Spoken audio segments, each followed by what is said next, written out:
Welcome to Inside My Kitchen. I'm Executive Chef Bradley Miller of the Unit 7th Ray, and today I'm going to show you how to make a 48-hour lamb belly. And it's called the 48-hour lamb belly because we sous vide it for 48 hours. What we do with the lamb belly is we basically get it in and we clean it up. There's a little bit of silver skin on there. And after we clean it up, we season it with a little bit of sodium nitrate, just like a curing salt, and then Maldon salt, black pepper, and we just basically kind of form it together and we put it inside these plastic bags, which most people just kind of call it sous vide bags. And then we put a little bit of thyme, shallot, crushed garlic, and just a little bit of extra virgin olive oil. Just a little bit in there just to get it going. It already has its own fat, so the fat's gonna release from it anyways, but it's just to give it that little extra oomph. And what we do is we take it and we put it in the bags, we put it in the cryovac machine. We call it the cryovac machine, but it's just basically a pressure, it sucks all the air out of it, and basically sous vide means under pressure, and that's where this comes from. You put it in there, it sucks all the air out, and it sucks the bag really close and tight to each other, and all the ingredients in there, in the bag with the lamb belly, will all marinate together, basically sweat inside of itself, and it'll just cook for 48 hours in a thermocirculating bath. When we do it at 70 degrees Celsius, we like to use Celsius because it's more precise temperature cooking than using Fahrenheit.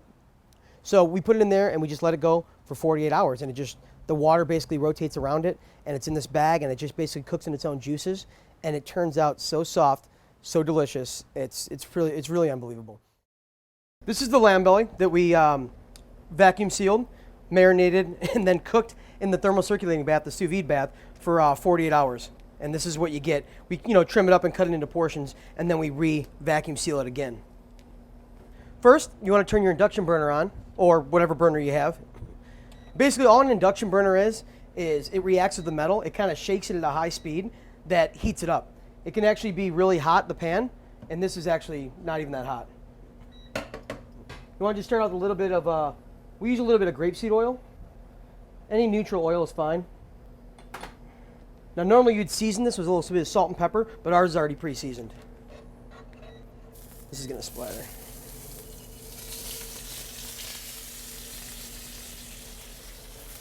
This is going to be in here. Basically, what we're going to do is we're just going to get a sear on all the sides of it, just until you get a nice little brown color on all sides. And then from there, what we're going to do is put it right into the oven for about 5 minutes. So what I'm doing now is I keep moving it. I'm just waiting for it to get a little soft, and I just keep moving it because I don't want it to burn. So I keep lifting it up and checking. That's perfect.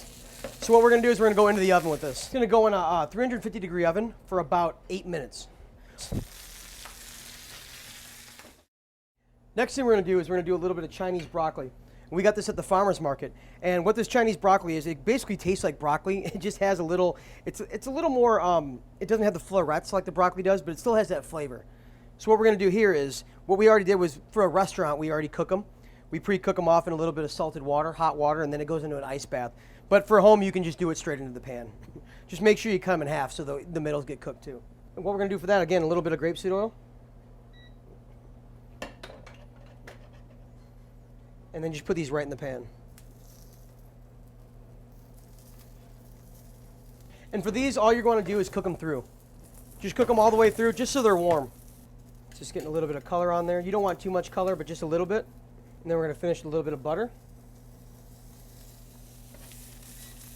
What I'm doing is I took the pan off the heat so I can control on the butter how much brown I want. I want to do a little brown butter on this, but I don't want too much.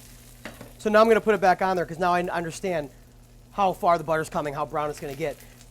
If I just leave it on the pan, it usually will get a little too brown. And that is perfect. You want to just season that up with a little salt and pepper, and it's ready to go.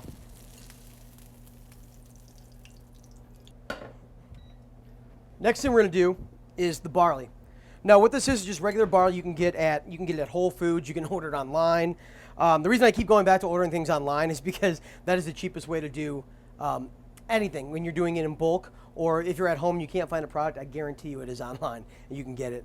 Like I said, this is just barley, and all we did was cook this in a little bit of water and a little bit of dashi water, which dashi water is bonito flakes and a little bit of the seaweed kombu. And for this, we're just going to do a little bit.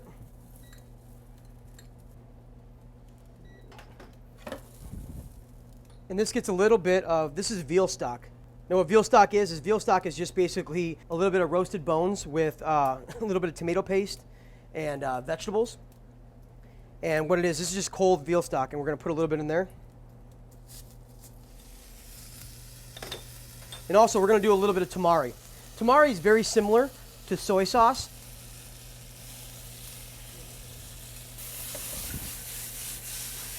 Oh, what I'm doing is I'm just basically cooking it until it combines.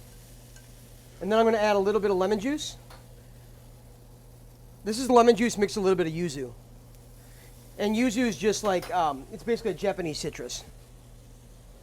Then it gets a little bit of scallion.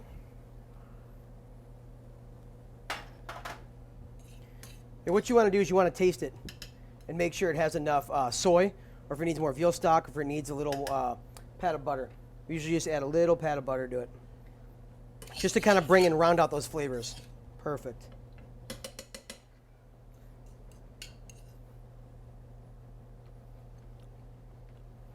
That's really, really good.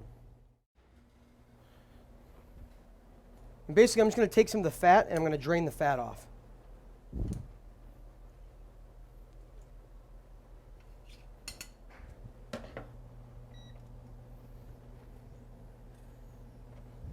And now what we're going to do is I'm going to add the hoisin sauce. Hoisin is basically, it's used in a lot of Japanese cooking. It's used in a lot of Chinese cooking too. It's basically like a fermented sauce. They can use it from beans and from, it's kind of similar to a plum sauce or an oyster sauce. You want to just pour a little bit of the hoisin in there.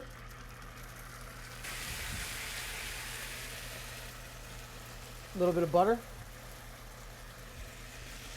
And just make sure you glaze up the whole lamb belly.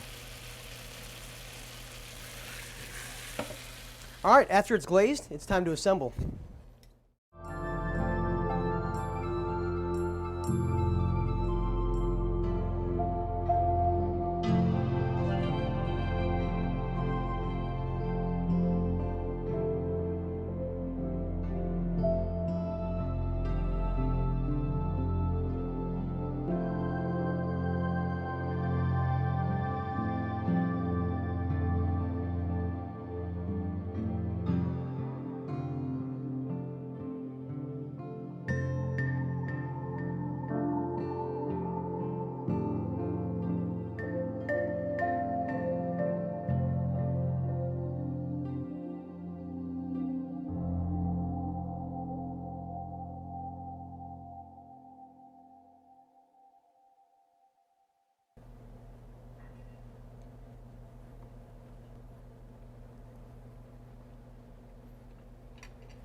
I know it's wrong to say about your own food, but that is ridiculously good.